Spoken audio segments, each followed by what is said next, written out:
శివుడికి భోళాశంకరుడు అనే పేరు ఉందని మనందరికీ తెలుసు. శివ అని భక్తితో పిలిస్తే భక్త అంటూ పలుకుతాడు పరమేశ్వరుడు. ఈ మహాశివుడికి ఎంతో ప్రత్యేకమైన ద్వాదశ జ్యోతిర్లింగాలలో సోమనాథ్ జ్యోతిర్లింగం మొట్టమొదటిది. ఈ ఆలయంలో విగ్రహం ఎందుకు అలా ఉందో ఇప్పటికీ ఎవరికీ అంతుబట్టని విషయం. అసలు సోమనాథ్ జ్యోతిర్లింగాన్ని ఎవరు ప్రతిష్ఠించారు? చంద్రుడికి ఈ ఆలయానికి సంబంధమేంటి? శివుడి వల్లే పౌర్ణమి అమావాస్యలు ఏర్పడుతున్నాయా? తెలుసుకుందాం.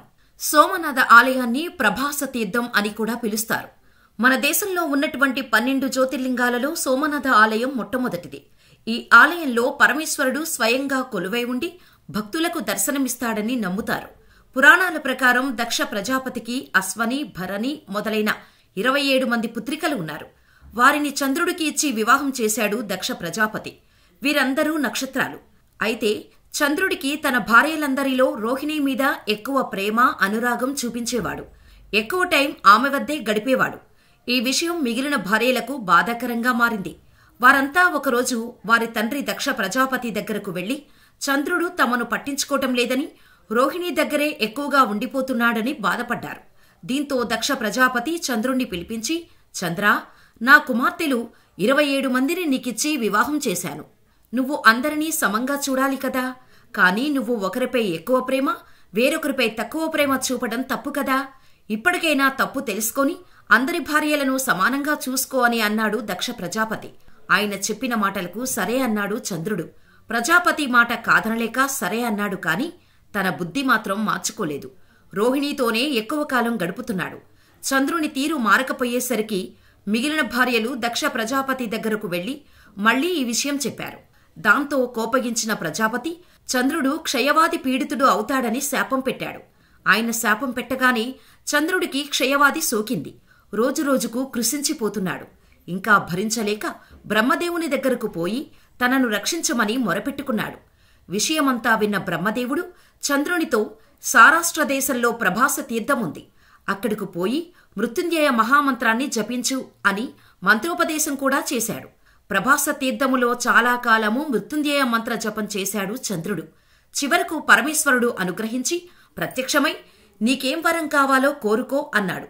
అప్పుడు చంద్రుడు తన మామగారు తనకిచ్చిన శాపం సంగతి చెప్పి క్షయవ్యాధి నుండి తనను రక్షించమని కోరాడు.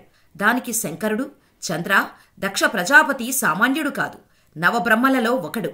కాబట్టి అతడి మాట వ్యర్థం కాదు. అలా అని నీ పూజలు తోసిపుచ్చటం న్యాయం కాదు. అందుచేత కొంతకాలం నువ్వు వ్యాధిగ్రస్తుడుగా, మరికొంతకాలం సుఖంగా ఉండు. అంటే కృష్ణపక్షములో క్రమక్రమంగా నీ కళలు క్షీణిస్తాయి, మళ్లీ శుక్లపక్షంలో ప్రతిరోజు వృద్ధి పొందుతాయి. ఈ రకంగా పౌర్ణమి రోజున 16 కళలతో విరాజిల్లు, అమావాస్య రోజున కళావిహీనుడివి అవుతావు అన్నాడు. అప్పటినుంచి చంద్రుడికి వృద్ధి క్షయాలు ఏర్పడ్డాయి. ఈ విధంగా చంద్రుడు శాపవిముక్తి కలగటం కోసం ఈ ప్రాంతంలో శివలింగాన్ని ప్రతిష్ఠించి పూజలు చేశారు. ఈ విధంగా చంద్రుడు శాపవిముక్తి కలగటం వల్లనే ఈ ప్రాంతాన్ని ప్రభాస తీర్థం అని కూడా పిలుస్తారు. ఈ క్రమంలోనే శివుడు చెప్పిన మాట ప్రకారం చంద్రుడు తన భార్యలను సమానంగా చూసుకోవడమే కాకుండా తాను ప్రతిష్ఠించిన లింగంలో కొలువై ఉంటానని మాట ఇచ్చాడు. అందుకే ఇక్కడ వెలిసిన స్వామివారిని సోమనాథుడు అని పిలుస్తారు. ఈ విధంగా చంద్రుడి చేత ప్రతిష్ఠించబడిన ఈ శివలింగానికి ఆలయాన్ని చంద్రుడు బంగారంతో నిర్మించాడని పురాణాలు చెబుతున్నాయి. అయితే సోమనాథ ఆలయాన్ని ఎన్నోసార్లు ధ్వంసం చేసి పునర్నిర్మించబడింది. ముఖ్యంగా ఈ ఆలయంలో ఒక స్తంభంపై బాణం ఉంటుంది. అందుకే దీనిని బాణాస్తంభం అని పిలుస్తారు. ఈ బాణం సోమనాథ్ ఆలయం నుంచి దక్షిణ ధ్రువం వరకు ఉన్న సరళ రేఖలో ఒక ఫ్లాట్ కూడా లేదని చూపిస్తుంది. అంటే ఈ స్తంభం నిర్మాణ సమయంలోనే భారతీయులకు భూమి గుండ్రంగా ఉందని విషయం తెలుసని, అదేవిధంగా భూమి దక్షిణ ధ్రువం అనే విషయాన్ని కూడా అప్పటికే భారతీయులకు తెలుసని ఈ స్తంభం సూచిస్తుంది. ఈ స్తంభం క్రీస్తు శకం 600 సంవత్సరాల క్రితం నిర్మించబడిందని అక్కడి శాసనాలు చెబుతున్నాయి. సోమనాథ్ ఆలయం దాని అద్భుతమైన చెక్కడం, వెండి తలుపులు, నంది విగ్రహం మరియు దాని కేంద్ర శివలింగానికి ప్రసిద్ధి చెందింది.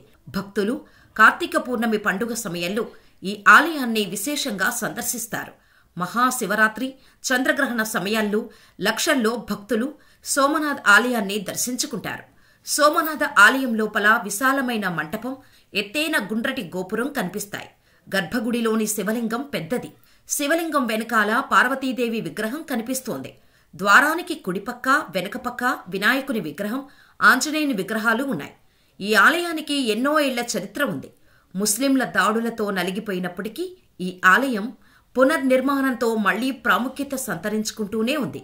ఈ ఆలయంలో ఉన్న సోమేశ్వరలింగం ఒక అద్భుతంగా చెప్పుకోవాలి. ఈ లింగం వెనుక అంతుచిక్కని రహస్యం దాగుంది. సోమనాథ్ ఆలయంలో ఎవరికీ అంతుచిక్కని విచిత్రం ఉంది. అది చంద్రుడు ప్రతిష్ఠించిన శివలింగం. ఆలయం మధ్యలో భూమి లోపల ఎలాంటి ఆధారం లేకుండా శివలింగం నిలిచి ఉంటుంది. గాలిలో తేలినట్టు ఉండే ఈ శివలింగం ఎవ్వరికైనా వర్ణించలేని ఒక అద్భుత దృశ్యం. ఈ జ్యోతిర్లింగానికి చాలా ప్రత్యేకత ఉంది. ఇదో మ్యూజికల్ స్టోన్. ఇది బంగారాన్ని ఉత్పత్తి చేయగలిగే శక్తి కలిగి ఉంది. ఈ రాయికి గురుత్వాకర్షణ శక్తి ఉంది. కాబట్టి ఇది ఎలాంటి సపోర్టు లేకుండా నిలబడి ఉందని చాలా మంది చెబుతూ ఉంటారు. సుల్తాన్ మహ్మద్ ఇండియాకు వ్యతిరేకంగా మతయుద్ధం చేయటానికి వెళ్లినప్పుడు సోమనాథ్ ఆలయాన్ని కూల్చేశారు.